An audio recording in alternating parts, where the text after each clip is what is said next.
इतना टीम हारे उसको और ज्यादा आप देखिएगा, यहाँ पे शायद कई लोगों को प्रमोट कर दिया जाएगा क्रिकेट टीम में। वो फील्ड मार्शल बनाए गए थे ना असीम मुनीर। अगली खबर देखिए, सऊदी अरब ने इजराइल को दी वार्निंग। वेस्ट बैंक को लेकर इजराइल की चेतावनी। अब्राहम समझौते को रोकने की दी वार्निंग। इजराइल सऊदी में तनाव कम करने वाला अब्राहम समझौता। वेस्ट बैंक पर कब्जा रेड लाइन माना जाएगा। वेस्ट बैंक पर कब्जा रेड लाइन माना जाएगा। ये केवल स्टेटमेंट तक रहेगा या वाकई ये चरितार्थ होता हुआ दिखाया जाएगा और फिर दिखाई देगा, और ये केवल इजराइल को प्रेशर में लाने की टैक्टिक्स है या वाकई एमबीएस मोहम्मद बिन सलमान इसको सीरियसली लेते हैं? Sir, how do you read? देखिए, मोहम्मद बिन सलमान तो टोटल एक्सपोज हो गया। जैसे उन्होंने पाकिस्तान को बुला करके म्यूचुअल डिफेंस एग्रीमेंट, तो सोच लीजिए क्या ताकत है उनकी। जो मिलिट्री कैपेबिलिटी है जीरो है। इजराइल को चैलेंज करते हैं। आप कुछ दिन के बाद देखेंगे, अभी तो उधर आया था दोहा, अभी कहीं यहाँ ना गिर जाए।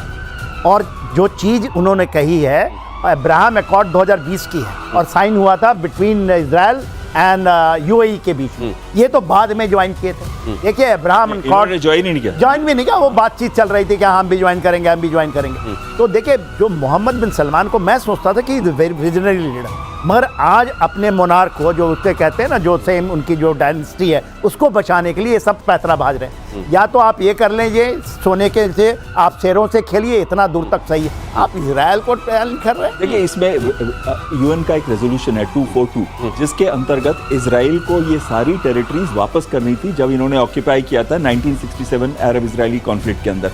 लेकिन उसके बाद इन्होंने ना केवल वापस नहीं किए हैं, उसके ऊपर अपनी सेटलमेंट्स बना दिए हैं, और पूरी रोड जो जाती है वेस्ट बैंक की, वहां पे उसके आसपास सारी की सारी जूइश सेटलमेंट्स हैं। लेकिन एक बहुत इंपॉर्टेंट चीज है, आज पूरे के पूरे वेस्ट बैंक के अंदर इजरायली डिफेंस फोर्सेस ने इंटरसेप्ट कर दिया है। अब उनके स्नाइपर्स जो है बिल्डिंग के ऊपर है, 13 साल से लेके जितने यूथ है उनको ऊपर से गोली मारते हैं। कंट्रोल वेस्ट बैंक का इस समय है। तो ये कौन सा वेस्ट बैंक की बात कर रहे हैं? किस वेस्ट बैंक की बात हो रही है? और क्या वाकई ये केवल कहने तक रहेगा या इसको करके भी दिखाएंगे? मोहम्मद बिन सलमान कहा जा रहा है कि इस समय जो कदम उठा रहे हैं वो बुद्धिमत्तापूर्ण तो नहीं है। और फिलिस्तीन को मान्यता देने पर भड़का इजराइल। ब्रिटेन, ऑस्ट्रेलिया और कनाडा ने फिलिस्तीन को देश के तौर पर दी मान्यता। इजराइल ने किया ब्रिटेन, ऑस्ट्रेलिया और कनाडा के फैसले का विरोध। फिलिस्तीनी देश की स्थापना असंभव। बेंजामिन नेतन्याहू ने कहा, गाजा में युद्ध विराम पर कोई विचार नहीं। बेंजामिन नेतन्याहू ने कहा, फिलिस्तीन को देश मानने से इनकार। 2 नेशन सॉल्यूशन भी इजराइल को मंजूर नहीं, ये कहा। अब ये जो सर विश्व भर से अलग अलग महत्वपूर्ण देशों की ये जो आवाजें उठ रही हैं और इजराइल का ये प्रतिकार, ये असल में किधर जाता दिख रहा है? सर, आपने कहा महत्वपूर्ण देश है, यूके है। 2 नेशन थ्योरी भारत में करके गया, 3 nation theory. Same 2 nation theory North Korea, South Korea, यहाँ आपका Germany, East Germany, West Germany, यहाँ पर उन्होंने फिलिस्तीन। जो मैं मानता हूँ, मैं तो 2 नेशन थ्योरी को मानता ही नहीं हूँ। आप बोलिए कि भले मैं बेंजामिन, बहुत लोग कम मानेंगे, भारत में भी लोग। ये भारतवासियों, ये समझो, यदि 2 नेशन थ्योरी को आप भी सपोर्ट करते हो तो यू आर सपोर्टिंग जो आपको बांट के गया है। लेकिन सर, फिर हमारी डिप्लोमेसी का हमारी क्या? अखंडता, हमारी डिप्लोमेसी का क्या सर? डिप्लोमेसी एक आपका नजरिया तो है, लेकिन एग्री नहीं कर रहा हूं बिल्कुल भी। 2 nation theory is a wrong theory. बिल्कुल मैं एग्री नहीं कर रहा हूं। 1917 में ऑटोमन टर्क से ली थी इजराइल ने, और उसके बाद सेकेंड वर्ल्ड वॉर के बाद बसाया था जूस को यहाँ पे, इस कंडीशन पे कि पैलेस्टीनियंस का, क्योंकि ये पूरा पैलेस्टीन होता था, तो इस पैलेस्टीनियंस की भी एक जगह होगी जहां पे रहेंगे। अभी ये 22 लाख के करीब है, ये कहाँ रहेंगे? इसके लिए 67,000 को तो मार दिया है। 22, तो सर ये तो हो गया कि किसका नजरिया सही है। आपने दोनों बातें रख दी, लेकिन अब ये बताइए, इसका होने क्या वाला है? इसका कल्मिनेट क्या होगा? ये केवल ये स्टेटमेंट्स तक सीमित होगा या ये टकराव के तौर पर सामने दिख रहा है? स्टेटमेंट्स तक ही सीमित रहेगा। अगर ये अटैक नहीं करते मिडिल ईस्ट के अंदर किसी और कंट्री को, ज्यादातर ये स्टेटमेंट्स तक ही सीमित रहेगा और ऑपरेशन जारी रहेंगे। आप रोज देखिए, सैकड़ों लोग मारे जा रहे हैं, बिल्डिंग्स के बिल्डिंग ध्वस्त हो रही है। 70% बिल्डिंग तो गाजा सिटी के अंदर खत्म, बर्बाद हो चुकी है। मैं एक बात बोलना चाहता हूं। देखिए, एक ये अलग से मेरी सोच है, बहुत लोगों की सोच है, भारत के बहुत लोगों की सोच है। 2 nation theory is a failed. और कौन कर रहा है? जो किया है वही ब्रिटेन 48 में 2 नेशन थ्योरी लेकर आया था। इसके पहले नहीं थी 2 नेशन थ्योरी।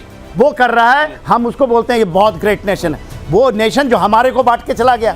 यदि हम जब अखंड भारत की बात करते हैं तो 2 नेशन, दैट्स व्हाई नहीं मैं मानता हूं। मैं तो ये मानता हूं कि हमारा अखंड है वो एक दिन बनेगा। लेकिन आगे चलते हैं सर, फिलहाल आगे बढ़ना पड़ेगा। गाजा पर इजराइल ने फिर किया बड़ा हमला। रात भर गाजा सिटी पर बम बरसाता रहा इजराइल। हमले में 34 लोगों की मौत की खबर। दक्षिणी गाजा की रिहायशी इमारत हमले की चपेट में आई। इमारत में 14 लोगों की मौत, 3 बच्चों की भी मौत। गाजा में इजराइल के हमले, ये तस्वीरें आप यहां देख रहे हैं। खबर मैंने आपको बताई, अब आप अपनी बात पूरी की। बिल्कुल 67,000 लोगों को मार चुके हैं, जिसमें से 70% महिलाएं और बच्चे हैं जो कुछ भी दिन के थे, उनको भी टेररिस्ट क्या क्या मार दिया गया है। जब एक खाना लेने जाते हैं तो एड वालों के ऊपर गोलियां बरसाई जाती हैं। अब खंडर के खंडर बना दिए, 22 लाख लोगों को भुखमरी कंडीशन पे यूं ही हो गया सर। हाँ जी, ऐसे ही हो गया बिना कारण के? नहीं, बिना नहीं, बगैर कारण के हो गया सर। हमस का कारण और वो लोग जो अस्पतालों से और इस तरह की ये जो शेल्टर हाउसेस से गोली चलाते हैं, वो ठीक करते हैं? वो ठीक नहीं करते। पर इसका क्या मतलब है? इसका मतलब है, एक मिनट, इसका मतलब क्या है? इंसानियत को खत्म कर दे हम, जो इनोसेंट्स हैं उनको भी मार दे। इंसानियत को पनपने के लिए एक एनवायरनमेंट चाहिए होता है। आप इंसानियत के पुजारी बने रहिए, मैं इंसानियत का दुश्मन, वहां इंसानियत नहीं चलेगी सर। आगे सर। मैं बोलता, आज के दिन 3 लोग हैं जो गाजा के हैं, उन्होंने जस्ट एक हमास को ये बोला कि आप लोग हथियार डालिए, उनको मार दिया। अभी आ नहीं रहा है, अब दिखाएं, आज का दिन है। वो 3 को मारा पब्लिकली पैर से। तो ये जल्लादों को क्या, और वहां के लोग यदि नहीं बोल रहे हैं तो घुन तो पिसती है। आज ये बताइए को घुन कह रहे हैं सर। नहीं, घुन नहीं है, जो पैलेस्टीनियंस नहीं कहता कि सही है। लेकिन अगर ये बताइए, अगर बस्तियों के बीच में से, अगर हॉस्पिटल्स के बीच में से, अगर वहां शरण स्थलियां जो बनाई गई हैं वहां से इजराइल के ऊपर अटैक होगा और बदले में अगर उधर गोला आएगा और वहां पर नुकसान होगा, तो इसको कहा जाएगा जानबूझकर किया जा रहा है। देखिए, आपका इंटरनेशनल ह्यूमैनिटेरियन लॉ एक चीज बहुत क्लियरली बताता है कि कहीं पे भी अर्बन एरियाज के अंदर बहुत सारे नियम, सारे कायदे केवल शरीफों के लिए बने हुए हैं। बाकी जो इसको परवाह नहीं करते, वो उनके लिए कोई नियम कानून नहीं है। अगली खबर के लिए चलता हूं सर। अरे वो उस साधु की कहानी भी मुझे याद है, जो बार बार एक बिच्छू को पानी से निकालकर बाहर कर रहा था, उसको डंक मार रहा था, फिर निकाल रहा था। सर, इसकी कोई तो सीमा होगी ना सर। अगली खबर देख लीजिए। पोलैंड के आसमान में ब्रिटिश फाइटर जेट ने भरी उड़ान। पोलैंड रूस तनातनी के बीच ब्रिटेन का एक्शन। ब्रिटेन ने पोलैंड में 2 फाइटर जेट तैनात किए। फाइटर जेट उड़ाकर रूस को ब्रिटेन का मैसेज, नेटो वायु सीमा में घुसी रूसी घुसपैठ मंजूर नहीं। ये लीजिए, अब पहले कहा जा रहा था हम यूक्रेन के अंदर नो फ्लाइंग जोन बना देंगे, अब कहा जा रहा है कि यहां पर रूसी घुसपैठ मंजूर नहीं। ये है नेटो की असलियत।